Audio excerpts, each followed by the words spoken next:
राम राम मित्रांनो, मी तुळशीदास सावंत आणि मालवणी तुळशीदास चॅनलवरती तुमचं खूप खूप स्वागत मित्रांनो.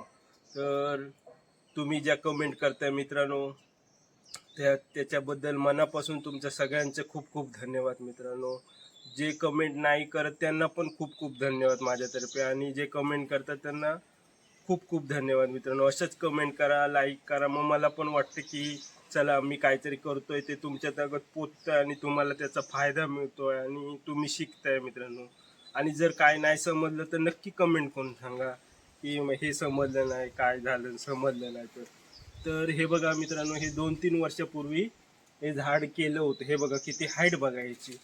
हे बघा, हे बघा, हे अजून तसं हवं तसं वाढलं नाही, पण ठीक आहे. हे बघा किती हाईट वाढली आहे. तर हे 2-2.5 वर्ष झाले असतील हे केले, जास्त दिवस याला नाही झाले. तर म्हटलं ह्याचं हे तुम्हाला दाखवावं म्हणून हा व्हिडिओ बनवत आहे. व्हिडिओ छोटाच होईल मित्रांनो.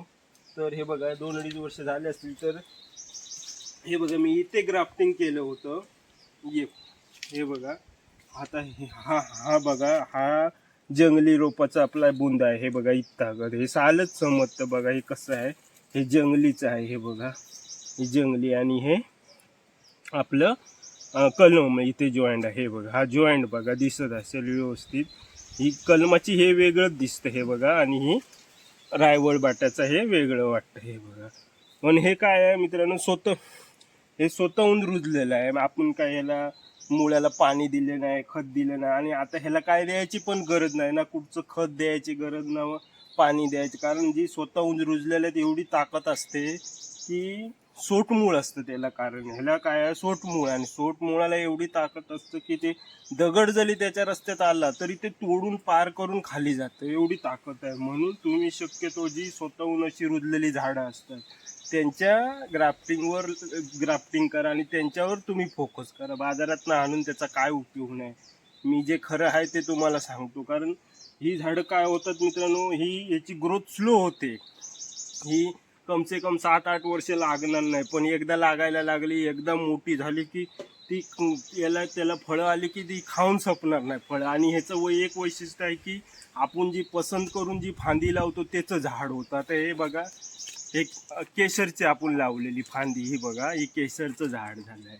आणि ह्याचं काय होतं की एकदा लागायला लागलं की कोणाला ऐकत नाही, उन्हाला ऐकणार नाही, पावसाला ऐकणार नाही, किंवा कुठच्या रोगराईलाही बळी पडत नाही सहजासहजी. कारण ह्याचं जे मूळ आहे ओरिजिनल रायवळी बाट्याचं आणि सोट मूळ असल्यामुळे ते कोणाला कशाला घाबरत नाही. तर तुम्ही शक्यतो सगळ्यांनी स्वतःहून अशी रुजलेली असतात झाडं, तिथे ग्राफ्टिंग करा. आता आपण हे तुम्हाला हे दिसतंय बघा, हे पण ह्याला आम्ही बाहेर नाही मित्रांनो. हे बघा, हे आता कढीपत्ते कसे स्वतःहून रुजून झाले. कारण हे काय आहे तर ही फक्त सेंद्रिय शेणच आहे सगळं.